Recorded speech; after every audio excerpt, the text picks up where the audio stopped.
Novel ہے novel. کیا آپ چاہتے ہیں بے شمار بہترین کہانیاں، رومانٹک، جاسوسی، فلسفیانہ، ڈراؤنے اور سائنسی ناولز بہترین آواز میں سننا؟ تو آج ہی ہمارے YouTube channel KZ audio novels and stories کو سبسکرائب کریں تاکہ آپ کو آنے والی ہر ناول، کہانی اور شاعری کی نوٹیفیکیشن ملتی رہے۔ پیر کامل، ایپیسوڈ 6، عمیر احمد۔ امامہ جلدی سے تیار ہو جاؤ، رابعہ نے اپنی الماری سے اپنا ایک سوٹ نکال کر بیڈ پر پھینکتے ہوئے کہا۔ امامہ نے قدر حیرانی سے اسے دیکھا۔ کس لیے تیار ہو جاؤں؟ بھائی شاپنگ کے لیے جا رہے ہیں، ساتھ چلو، رابعہ نے اسی تیز رفتاری کے ساتھ استری کا پلگ نکالتے ہوئے کہا۔ نہیں، مجھے کہیں نہیں جانا، اس نے ایک بار پھر اپنی آنکھوں پر اپنا بازو رکھتے ہوئے کہا۔ وہ اپنے بستر پر لیٹی ہوئی تھی۔ کیا مطلب ہے مجھے کہیں نہیں جانا؟ تم سے پوچھ کون رہا ہے؟ تمہیں بتا رہے ہیں، رابعہ نے اسی لہجے میں کہا۔ اور میں نے بتا دیا ہے، میں کہیں نہیں جا رہی، اس نے آنکھوں سے بازو ہٹائے بغیر کہا۔ زینب بھی چل رہی ہے ہمارے ساتھ، پورا گروپ جا رہا ہے، فلم بھی دیکھیں گے واپسی پر، رابعہ نے پورا پروگرام بتاتے ہوئے کہا۔ امامہ نے ایک لحظہ کے لیے اپنی آنکھوں سے بازو ہٹا کر اسے دیکھا۔ زینب بھی جا رہی ہے؟ ہاں، زینب کو ہم راستے سے پک کریں گے۔ امامہ کسی سوچ میں ڈوب گئی۔ تم بہت ڈل ہوتی جا رہی ہو امامہ، رابعہ نے قدر ناراضی کے ساتھ تبصرہ کیا۔ ہمارے ساتھ کہیں آنا جانا ہی چھوڑ دیا ہے تم نے، آخر ہوتا کیا جا رہا ہے تمہیں؟ کچھ نہیں، بس میں آج کچھ تھکی ہوئی ہوں اس لیے سونا چاہ رہی ہوں، امامہ نے بازو ہٹا کر اسے دیکھتے ہوئے کہا۔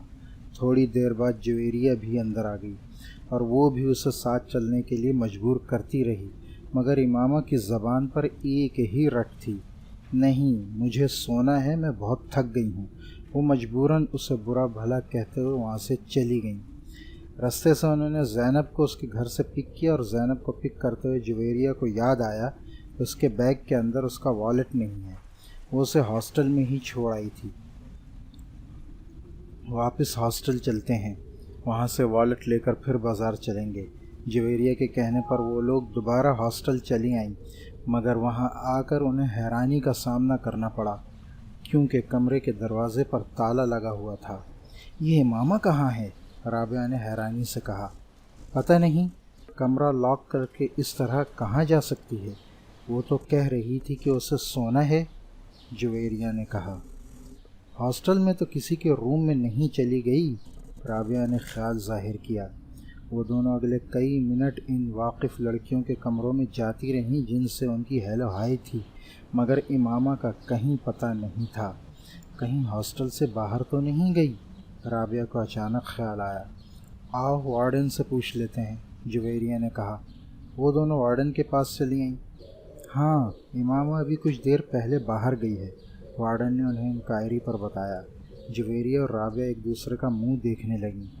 وہ کہہ رہی تھی شام کو آئے گی، وارڈن نے انہیں مزید بتایا۔ وہ دونوں وارڈن کے کمرے سے نکل آئیں۔ ایک گئی کہاں ہے؟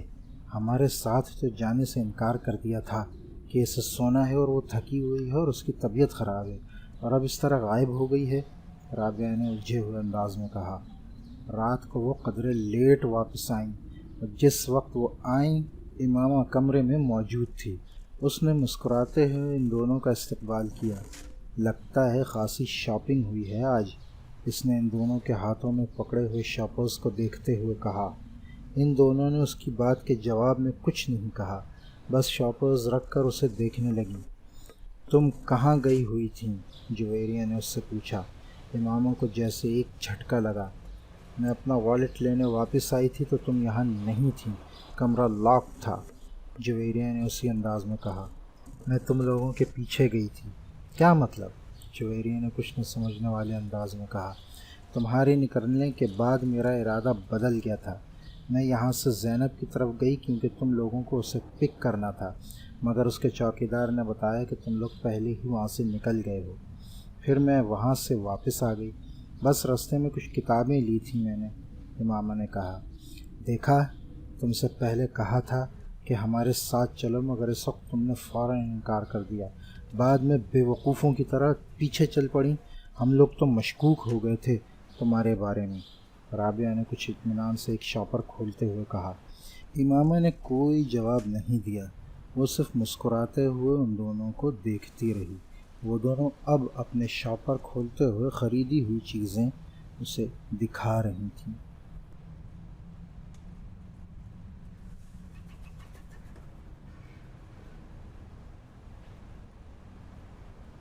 تمہارا نام کیا ہے؟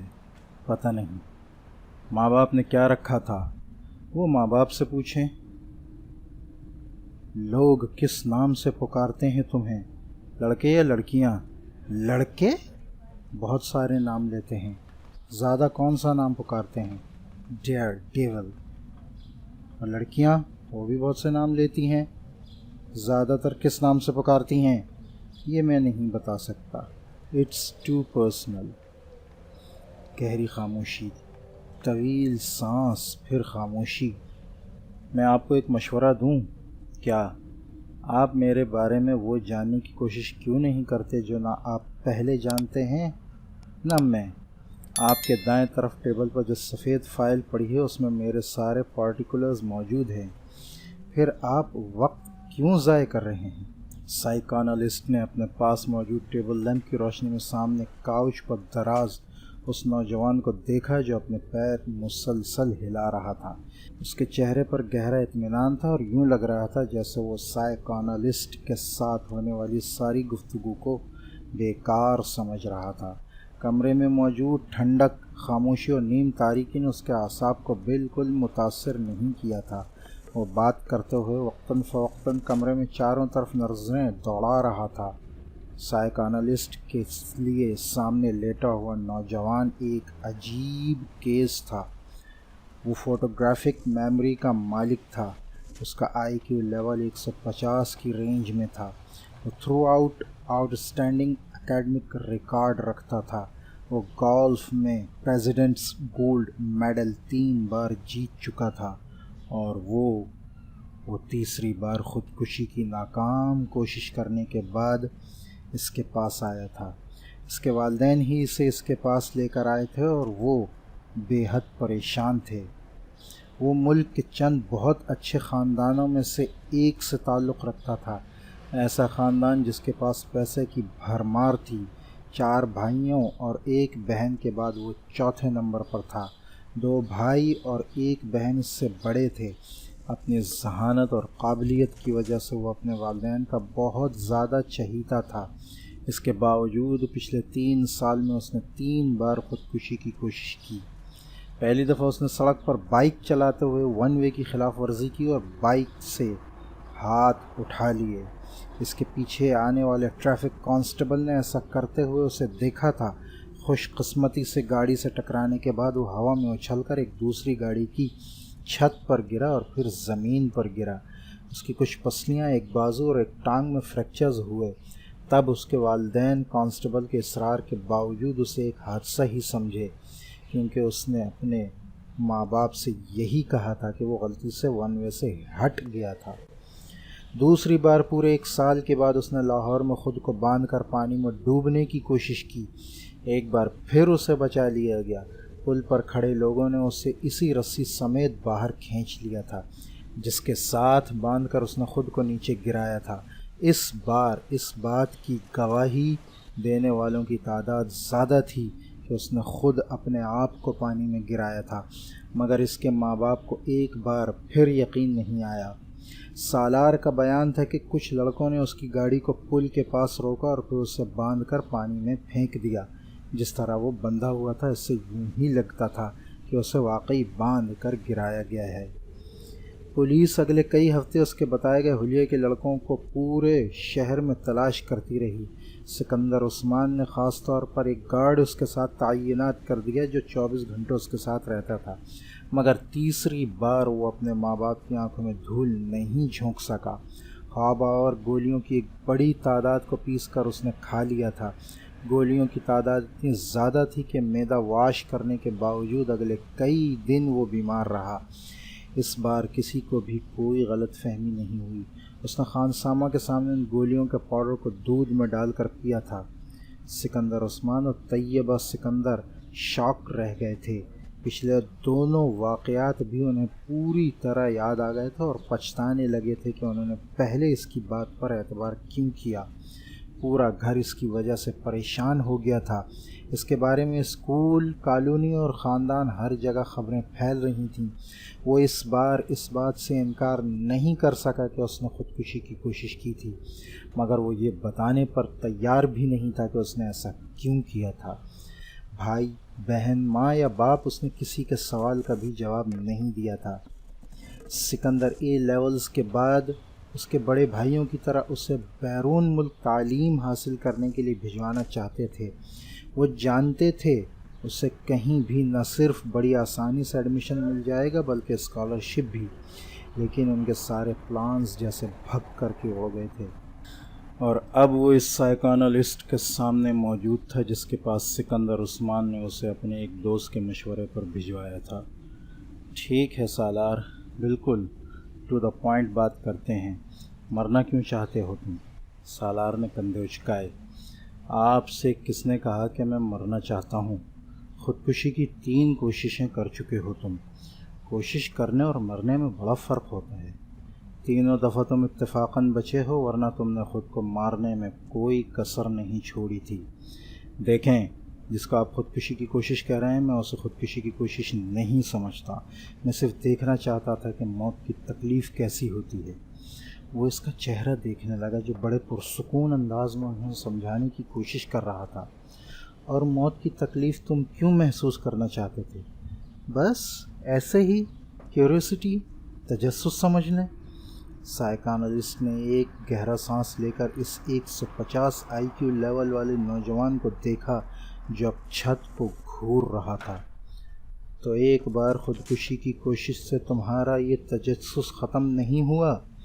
اوہ، تب میں بے ہوش ہو گیا تھا، اس لیے میں ٹھیک سے کچھ بھی محسوس نہیں کر سکا۔ دوسری بار بھی ایسا ہی ہوا تھا، تیسری بار بھی ایسا ہی ہوا۔ وہ مایوسی سے سر ہلاتے ہوئے بولا۔ اور اب تم چوتھی بار کوشش کرو گے؟ یقیناً، میں محسوس کرنا چاہتا ہوں کہ درد کی انتہا پر جا کر کیسا لگتا ہے۔ کیا مطلب؟ جیسے جائے کی انتہا ہوتی ہے، مگر میری سمجھ میں نہیں آتا کہ خوشی کی اس انتہا کے بعد کیا ہے۔ اسی طرح درد کی بھی تو کوئی انتہا ہوتی ہوگی جس کے بعد آپ کچھ بھی سمجھ نہیں سکتے۔ میں نہیں سمجھ سکا۔ آپ ایک بار اسٹرپٹیز دیکھ رہے ہیں، بہت تیز میوزک بج رہا ہے، آپ ڈرنک کر رہے ہیں، آپ نے کچھ ڈرگز بھی لی ہوئی ہیں، آپ ناچ رہے ہیں، پھر آہستہ آہستہ آپ اپنے ہوش و حواس کھو دیتے ہیں۔ آپ سرور میں ہیں۔ کہاں ہیں؟ کیوں ہیں؟ کیا کر رہے ہیں؟ آپ کو کچھ بھی نہیں پتہ، لیکن آپ کو یہ ضرور پتہ ہوتا ہے کہ آپ جو کچھ بھی کر رہے ہیں وہ آپ کو اچھا لگ رہا ہے۔ میں جب باہر چھٹیاں گزارنے جاتا ہوں تو اپنے کزنز کے ساتھ ایسے بارز میں ہوتا ہوں۔ میرا پرابلم یہ ہے کہ ان کی طرح میں سرور نہیں لے پاتا، مدہوش نہیں ہوتا۔ I never get wild with joy۔ مجھے ان چیزوں سے اتنی خوشی نہیں مل پاتی جتنی باقی لوگوں کو ملتی ہے، اور یہی چیز مجھے مایوس کرتی ہے۔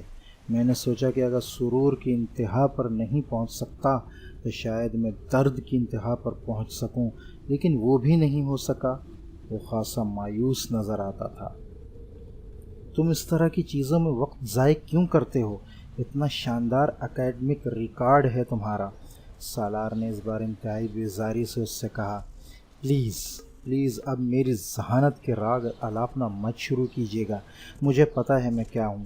تنگ آ گیا ہوں میں اپنی تعریفیں سنتے سنتے۔ اس کے لہجے میں تلخی تھی۔ سائیکانالسٹ کچھ دیر اسے دیکھتا رہا۔ اپنے لیے کوئی گول کیوں نہیں سیٹ کرتے تم؟ میں نے کیا ہے۔ کیا؟ مجھے خودکشی کی ایک اور کوشش کرنی ہے۔ مکمل اطمینان تھا۔ کیا تمہیں کوئی ڈپریشن ہے؟ Not at all. تو پھر مرنا کیوں چاہتے ہو؟ ایک گہرا سانس۔ کیا آپ کو ایک بار پھر سے بتانا شروع کروں کہ میں مرنا نہیں چاہتا، میں کچھ اور کرنے کی کوشش کر رہا ہوں؟ وہ اکتایا۔ بات گھوم پھر کر پھر وہیں آ گئی تھی۔ سائیکانالسٹ کچھ دیر سوچتا رہا۔ کیا تم یہ سب کسی لڑکی کی وجہ سے کر رہے ہو؟ سالار نے گردن موڑ کر حیرانی سے اسے دیکھا۔ لڑکی کی وجہ سے؟ ہاں، کوئی ایسی لڑکی جو تمہیں اچھی لگتی ہو، جس سے تم شادی کرنا چاہتے ہو۔ اس نے بے اختیار قہقہا لگایا اور پھر ہنستا ہی گیا۔ مائی گاڈ، آپ کا مطلب ہے کہ کسی لڑکی کی محبت کی وجہ سے میں خودکشی؟ وہ ایک بار پھر بات ادھوری چھوڑ کر ہنسنے لگا۔ لڑکی کی محبت اور خودکشی؟ کیا مذاق ہے! وہ اب اپنی ہنسی پر قابو پانے کی کوشش کر رہا تھا۔ سائیکانالسٹ نے اس طرح کے کئی سوالات اس کے ساتھ کیے اور ہر بار نتیجہ ڈھاک کے وہی 3 بات ہی رہا۔ آپ اس کو تعلیم کے لیے بیرون ملک بھجوانے کے بجائے یہیں رکھیں اور اس پر بہت زیادہ توجہ دیں۔ ہو سکتا ہے یہ توجہ حاصل کرنے کے لیے یہ سب کرتا ہو۔ اس نے کئی ماہ کے بعد سالار کے ماں باپ کو مشورہ دیا، جس کا نتیجہ یہ ہوا کہ اسے باہر بھجوانے کے بجائے اسلام آباد کے ادارے میں ایڈمیشن دلوا دیا گیا۔ سکندر عثمان کو یہ اطمینان تھا کہ وہ اسے اپنے پاس رکھیں گے تو شاید وہ دوبارہ ایسی حرکت نہ کرے۔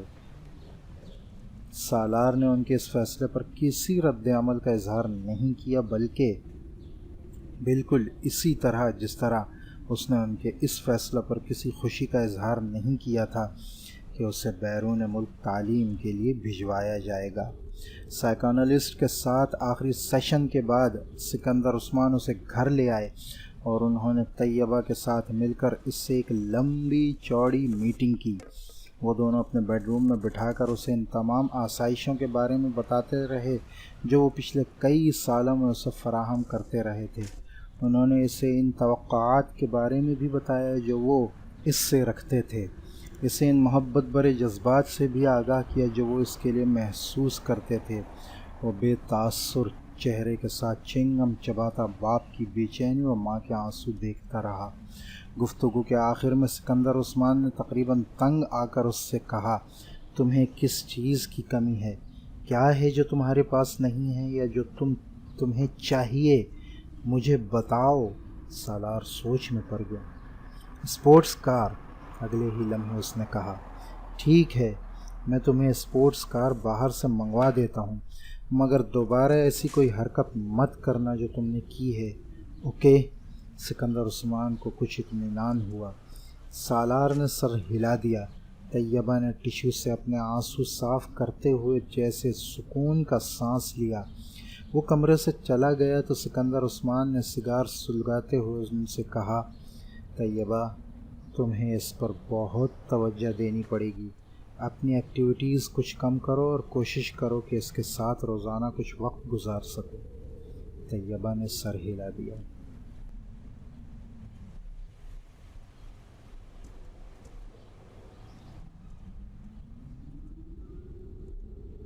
وسیم نے اماموں کو دور سے ہی لان میں بیٹھے دیکھ لیا۔ وہ کانوں پر ہیڈ فون لگائے واک مین پر کچھ سن رہی تھی۔ وسیم دبے قدموں اس کی پشت کی جانب سے اس کے عقب میں گیا اور اس کے پاس جا کر اس نے یک دم امامہ کے کانوں سے ہیڈ فون کے تار کھینچ لیے۔ امامہ نے برق رفتاری سے واک مین کا اسٹاپ کا بٹن دبایا تھا۔ کیا سنا جا رہا ہے یہاں اکیلے بیٹھے؟ وسیم نے بلند آواز میں کہتے ہوئے ہیڈ فون کو اپنے کانوں میں ٹھونس لیا، مگر تب تک امامہ کیسٹ بند کر چکی تھی۔ کرسی سے اٹھ کر کھڑے ہو کر اس نے ہیڈ فون کو اپنی طرف کھینچتے ہوئے وسیم سے کہا، بدتمیزی کی بھی کوئی حد ہوتی ہے وسیم، بیہیو یور سیلف۔ اس کا چہرہ غصے سے سرخ ہو رہا تھا۔ وسیم نے ہیڈ فون کے سروں کو نہیں چھوڑا۔ امامہ کے غصے کا اس پر کوئی اثر نہیں ہوا تھا۔ میں سننا چاہتا ہوں تم کیا سن رہی ہو؟ اس میں بدتمیزی والی کیا بات ہے؟ کیسٹ کو آن کرو۔ امامہ نے کچھ جھنجھلاتے ہوئے ہیڈ فون کو واک مین سے الگ کر دیا۔ میں تمہارے سننے کے لیے واک مین لے کر یہاں نہیں بیٹھی، دفع ہو جائیے ہیڈ فون لے کر۔ ایک بار پھر اپنی کرسی پر بیٹھ گئی۔ اس نے واک مین کو بڑی مضبوطی کے ساتھ اپنے ہاتھ میں جکڑا ہوا تھا۔ وسیم کو لگا جیسے وہ کچھ گھبرائی ہوئی ہے، مگر وہ گھبرائے گی کیوں؟ وسیم نے سوچا اور اس خیال کو ذہن سے جھٹکتے ہوئے سامنے والی کرسی پر جا کر بیٹھ گیا۔ ہیڈ فون کو اس نے میز پر رکھ دیا۔ یہ لو، اپنا غصہ ختم کرو، واپس کر رہا ہوں میں، تم سنو جو بھی سن رہی ہو۔ اس نے بڑے صلح جو انداز میں ہاتھ اٹھاتے ہوئے کہا، نہیں اب مجھے نہیں سننا کچھ، تم ہیڈ فون رکھو اپنے پاس۔ امامہ نے ہیڈ فون کی طرف ہاتھ نہیں بڑھایا۔ ویسے تم سن کیا رہی تھی؟ کیا سنا جا سکتا ہے؟ امامہ نے اسی کے انداز میں کہا۔ غزلیں سن رہی ہوگی؟ وسیم نے خیال ظاہر کیا۔ تمہیں پتہ ہے وسیم، تم میں بہت ساری عادتیں بوڑھی عورتوں والی ہیں، مثلاً بال کی کھال اتارنا اور دوسروں کی جاسوسی کرتے پھرنا اور شرمندہ بھی نہ ہونا۔ اور تمہیں پتہ ہے کہ تم آہستہ آہستہ کتنی خود غرض ہوتی جا رہی ہو، وسیم نے ترکی بترکی جواب دیتے ہوئے کہا۔ امامہ نے اس کی بات پر برا نہیں مانا۔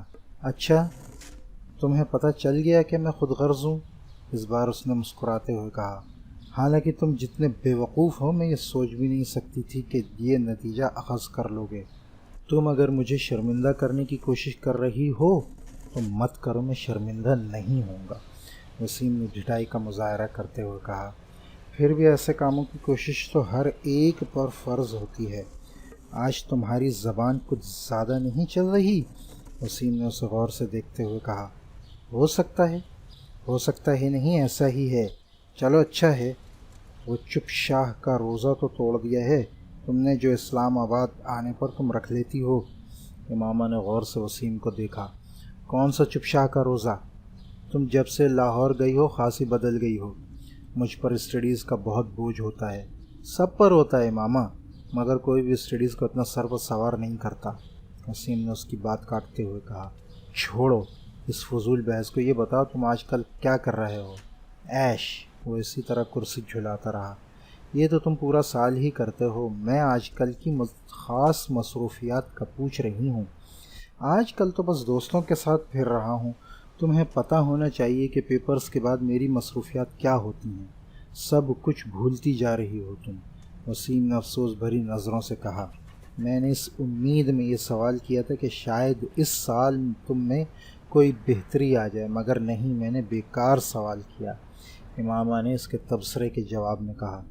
تمہیں پتہ ہونا چاہیے کہ میں تم سے 1 سال بڑا ہوں، تم نہیں، اس لیے اب اپنی ملامتی تقریر ختم کر دو، وسیم نے اسے کچھ جتاتے ہوئے کہا۔